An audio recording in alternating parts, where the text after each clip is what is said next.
Seryoso si Hazel sa bintang niya.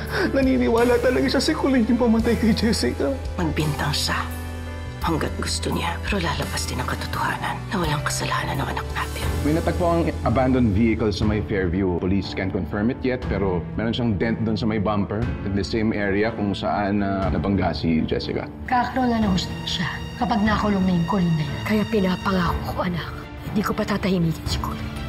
Tay, sorry. Sorry po kasi hindi kayo makakapunta sa limbing ng kapatid ko dahil sa akin. Tay, sorry.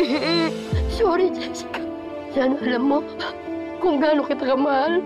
Kasi kahit anong mangyari, anak kita. Jessica, tawarin mo, anak. Bakit kinuha mo agad si Jessica sa akin? Alam mo naman yung sakit na pinagdaanan ko nung mawala sa akin si Jeff.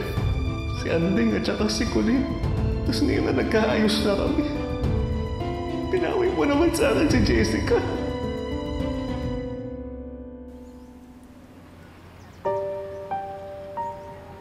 It's Jessica, right? Yes po. Kumalma ka lang. Hindi ko alam kung bakit ka tinawagan ni Andrea. She said a lot of hurtful stuff po. Pero please, wag naman po sana niyang idamay si Dad sa galit niya kay Mom. Ako po yung product ng kasalanan nila Mommy and Daddy sa inyo. And yet, you were so kind to me. Thank you so much po. I feel loved and accepted by a very special person na hindi ko naman po kaano-ano. Si Tita Velma, I want to honor her for her kindness.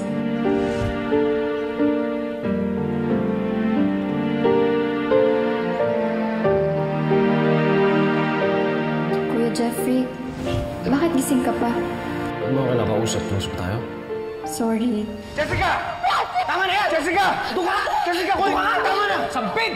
Aren't you tired being bullied by your own children, Dad? Kanina ka pa, hindi ka nakasali, di ba? Jessica, halika na. Kumuna tayo. Dumiretso na tayo doon sa atin. Doon na ako magpapagaling. Dad, you may feel fine. Pero kailangan niyo pa rin pong magpa-check sa doktor. Tay, makinig naman kayo sa kapatid ko.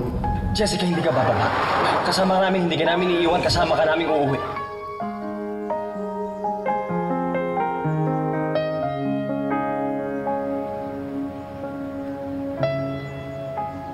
I don't care about your dad.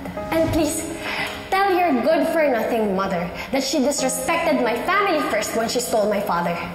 Teka, sino ka ba talaga? Jessica, tumatawag si Mrs. Wilson.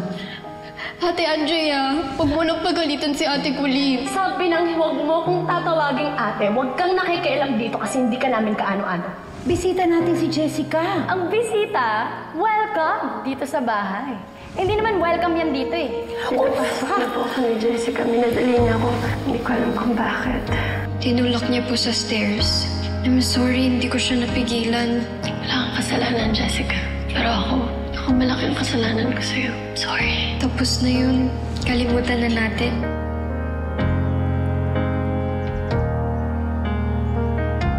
Hindi ka na kasali dito sa pamilya namin. Mabuti nga't hindi ako naging part ng family niyo.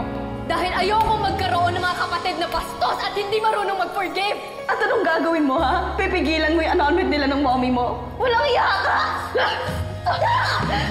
Kapatid mo ko, Colleen. Ayokong maging kapatid ka. Sana mawala ka na! Para maging masaya na kami ng pamilya ko! Jessica, please! Jessica! Jessica!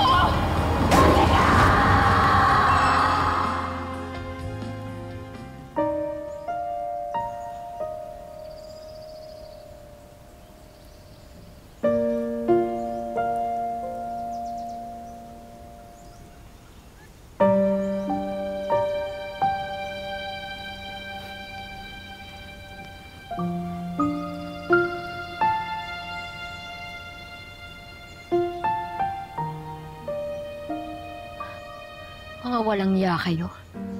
Ang kakapal ng mukha niyo. Walang iya kayo.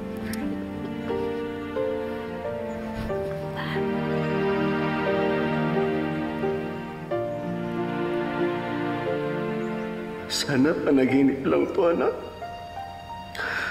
Sana pagising ko bukas, makita pa rin kita. Sana ako na lang yun nandyan, hindi ikaw. Kasi ako naman yung punot-dulo ng lahat ng gulo. Kung wala ako, matatahimik ang buhay ng lahat. Sana ako na lang. Ako na lang sana yung namatay.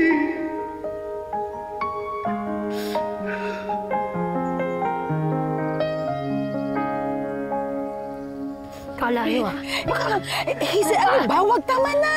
Bitawan mo nga ako, bitawan niyo ako. Mrs. Cruz, don't be the aggressor.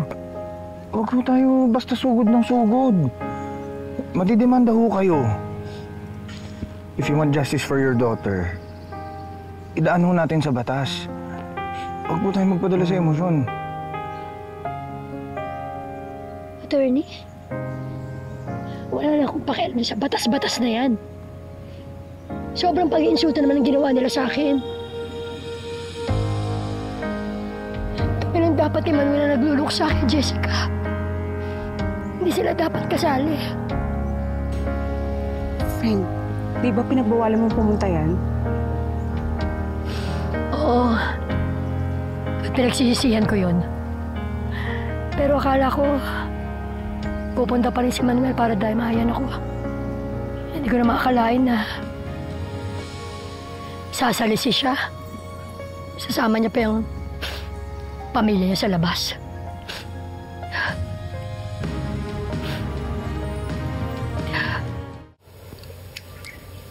Friend, ano nang plano mo? Pananagutin si Colleen. So, after that, babalik ka na ng Canada? Wala na akong buhay na babalikan doon, Alice. Dito na ako. Magtatrabaho ako uli. Lilipat din ang bahay. Townhouse, basta. Hindi na kondo. Nagpapahanap na ako kay Maximo. Ha? Wait, isang buong bahay? Saan ka naman kukuha ng pangrenta mo? Tuloy pa rin naman ang pagpapadala ni Mr. and Mrs. Wilson. Sinabi ko na rin sa kanila na hindi mo na matutuloy ang pagbabalik namin sa Canada.